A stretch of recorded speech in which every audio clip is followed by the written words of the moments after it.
नमस्कार मित्रांनो, ठरलं तर मग या मालिकेत आपल्याला जबरदस्त असा ट्विस्ट पाहायला मिळणार आहे. मित्रांनो, आता साहिलला खूपच चक्कर येत असते. त्यामुळे अर्जुन वेळेवर न आल्याने दुसऱ्याच वेगळ्या डॉक्टरांना बोलवण्यात आले, ज्यामुळे एक नाही तर दोन सत्य सगळ्यांसमोर आलेले आहेत. तर मित्रांनो, एकीकडे सायलीला चक्कर तर येतच असते, पण त्याच वेळेला सायली ज्या वेळेला उठायला जाते त्यावेळेला मात्र तिचा पाय लचकतो. प्रिया आता सगळ्यांच्या गुड बुक्स मध्ये येण्यासाठी सायलीला म्हणते, सायली मी तुझा पाय चेपून देऊ का ग? सायली नको म्हणत असते, पण त्याच वेळेस प्रताप म्हणतो, अगं सायली चेपून देतेस तर घे ना. त्यावर सायली हसतच हो म्हणते. प्रिया ज्या वेळेला सायलीचा पाय दाबते त्यावेळेला मात्र सायलीच्या पायावरील तुळशी पत्र सगळ्यांच्या समोर आला आहे. त्यामुळे पूर्ण आजी कल्पना यांना सगळ्यांना खूप मोठा धक्का बसलाय. तर मित्र, पण अश्विनचा कॉल काही लागत नाही. त्याच वेळेला अश्विन घरी येतो. कल्पना म्हणते, अश्विन अरे आम्ही तुला किती कॉल लावत होतो पण तुझा कॉल लागतच नव्हता. त्यावरती अश्विन म्हणतो की काय झालं मामा? त्यावरती कल्पना म्हणते की अरे काही नाही. सायलीला अचानक चक्कर आली. तेव्हा सायली म्हणते की मला आता डायजेशनचा काहीच प्रॉब्लेम नाही, तिचं खाणं पिणं वगैरे सगळं काही वेळेत होतं. प्रॉब्लेम आहे का? मला असं वाटतंय की तिने सगळं काही सुमन काकींचं टेन्शन घेतलं असेल आणि त्याच्यामुळेच तिला ही चक्कर येते. सुमन काकू किडनॅप झाली तेव्हा तिची खूप दगदग झाली. तेव्हा अर्जुन म्हणतो की सायली तू अजिबात काळजी करू नको, आपल्याला सिनियर केसचा मास्टर माइंड हा नागराज काकाच आहे, लवकरच कळेल आणि ते आपण सिद्धही करू शकू, त्यामुळे तू अजिबात टेन्शन घेऊ नको. तेव्हा लगेच सायली विचार करून म्हणत असते की आता मी तर कसलंही टेन्शन घेत नाहीये, तरी पण मला असं का होतंय. त्यानंतर अर्जुन सायलीला रूम मध्ये घेऊन येतो आणि तो सायलीला म्हणतो, सायली तू अजिबात कोणाचं टेन्शन घेऊ नको, सगळं काही व्यवस्थित होईल, तू अजिबात काळजी करू नकोस. त्यावरती लगेच सायली म्हणते की हो मी टेन्शन घेतलंय खरं, पण मला खूपच अस्वस्थ वाटत आहे. त्यावरती लगेच सायली म्हणते की हो मी टेन्शन घेतलंय खरं, पण मला खूपच अस्वस्थ वाटत आहे. त्यावरती अर्जुन म्हणतो की सायली एक काम करू, आपण मधुभाऊंना भेटायला जाऊ, मधुभाऊंशी तू जर का बोललीस ना तर तुला बरं वाटेल. ज्या वेळेला अर्जुन सायली मधुभाऊंकडे निघणार असतात त्याच वेळेला सायलीला पुन्हा चक्कर येते आणि अर्जुन तिला बेडवरती बसवतो. तेव्हा लगेच अर्जुन म्हणतो की सायली तुला मी सांगितलं ना, आता सगळं काही ठीक होणार आहे, तुम्ही पुन्हा स्वतःला त्रास करून घेऊ नका. मी स्वतः खूप नॉर्मल राहण्याचा प्रयत्न करते, पण या सगळ्यामध्ये मलाच कळत नाही की मला नक्की काय होतंय ते. त्या अर्जुन सायलीला बेडवर बसवतो आणि म्हणतो, सायली मला असं वाटतंय की आपण आता डॉक्टरांना बोलून घेऊया.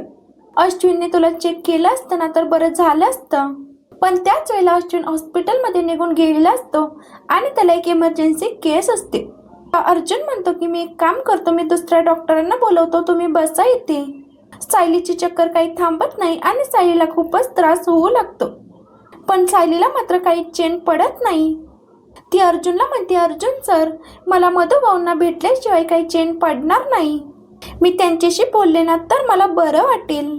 ती हॉस्पिटलमध्ये येते आणि मधुभाऊंशी बोलू लागते. त्यावेळी मधुभाऊ शुद्धीवर येतात आणि ते सुद्धा सायलीला बोलू लागतात, त्यामुळे सायलीला खूपच बरं वाटतं. अर्जुन सुद्धा मधुभाऊंकडे येतो आणि म्हणतो, मधुभाऊ बघा ना हिने किती टेन्शन घेतलंय, नुसती तुमचीच काळजी करत असते, हिला तुम्ही काहीतरी समजून सांगा बरं. मधुभाऊ त्यावेळेला थोडीफार हालचाल करू लागतात. आता अर्जुन सुद्धा सायलीला पटवून देतो की मधुभाऊ व्यवस्थित आहेत, तुम्हाला कुठल्याही प्रकारची काळजी करायची काहीच गरज नाहीये. आता अर्जुनला वाटतं की सायली ठीक होईल. त्यानंतर तो सायलीला घेऊन घरी येतो. अर्जुन सायली ज्या वेळेला घरी येतात तेव्हा सायली पुन्हा चक्कर येऊन खाली कोसळते. त्यावेळेला प्रताप म्हणतो, अर्जुन हे काहीतरी वेगळंच वाटतंय, तुला कळतंय का, तू या सगळ्यामध्ये ताबडतोब डॉक्टरांना बोलव. आता डॉक्टरांना बोलव, तू ताबडतोब त्यांना हे सगळं काही दाखव, काही खरं आहे काही खोटं आहे हे सगळं काही डॉक्टरांना कळेल आणि डॉक्टर आपल्याला सांगतील. असं म्हटल्यानंतर कल्पना म्हणते की हो अर्जुन मला सुद्धा असंच वाटतं, कारण ही चक्कर मला साधीसुधी काही वाटत नाहीये. अरे अर्जुन, ही चक्कर साधीसुधी असली असती तर मधुभाऊंना भेटून आल्यानंतर ही चक्कर थांबली असती ना, त्यामुळे आपण एक काम करूया, आपण तिला डॉक्टरांकडे नेऊन आणूया, मला तिची खूप काळजी वाटते. अर्जुन डॉक्टरांना कॉल करण्यासाठी बाजूला निघून जातो. तेव्हा सायली म्हणते की मला थोडंसं गरगरतंय, मी माझ्या रूम मध्ये जाऊन झोपते. असं म्हणत सायलीला परत त्रास व्हायला लागतो आणि ती तिच्या रूम मध्ये जायला निघते आणि त्याच वेळेला आता तिच्या पायामध्ये क्रॅम्प येतो. तेव्हा मात्र सायली जोरात ओरडते. तेव्हा प्रिया म्हणते की अगं काय हे, अगं मी तुझे पाय दाबून दिले असते. पण त्यावरती लगेच प्रताप म्हणतो की अगं पण कशाला? अगं तू अचानकपणे इतकी तिची काळजी घेतेस हे बघून तर आम्हाला बरं वाटलं पाहिजे. अगं आम्हाला तर खूप बरं वाटलंय. या सगळ्यामध्ये तुला तिची काळजी आहे ते. अगं तुझी तिची पाय दाबण्याची इच्छा आहे ना, मग पाय दाब तिचे. सायली मात्र नको नको म्हणत असते, पण प्रताप म्हणतो की नाही, अजिबात नाही सायली, हिने तुझे पाय तर दाबलेच पाहिजे. तिला जर वाटत आहे ना तुझे पाय दाबावे तर तिला पाय दाबू दे. त्याचा आता नाईलाज होतो आणि प्रिया आता सायलीचे पाय दाबायला बसते. प्रिया ज्या वेळेला सायलीचे पाय दाबायला घेते, प्रिया ज्या वेळेला सायलीचे पाय दाबते त्यावेळेला तिचा तळपाय समोर बसलेल्या पूर्णाजी आणि कल्पनाला दिसतो. त्यावेळेला त्यांना सायलीच्या पायावरचं तुळशीपत्र दिसतं. सायलीला त्या तुळशीपत्राबद्दल काहीतरी विचारणार त्याच वेळेला त्या सायलीला पुन्हा चक्कर येते. तेव्हा पूर्णाजी प्रतापला म्हणतात, काय रे प्रताप, हा सगळा काय प्रकार आहे? हिला चक्करवरती चक्कर येते आणि हिच्या पायावरती ही कोण कसली आहे? त्यावरती प्रताप म्हणतो की पूर्णाई, मला पण काही कळत नाहीये. त्याच वेळेला अर्जुन तिथे येतो आणि म्हणतो, डॉक्टर येत आहेत, मी सायलीला वरती घेऊन जातो.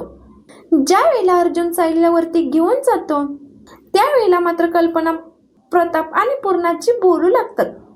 तर दुसरीकडे सायली रूम मध्ये झोपलेली असते. त्याच वेळेला तिथे डॉक्टर येतात.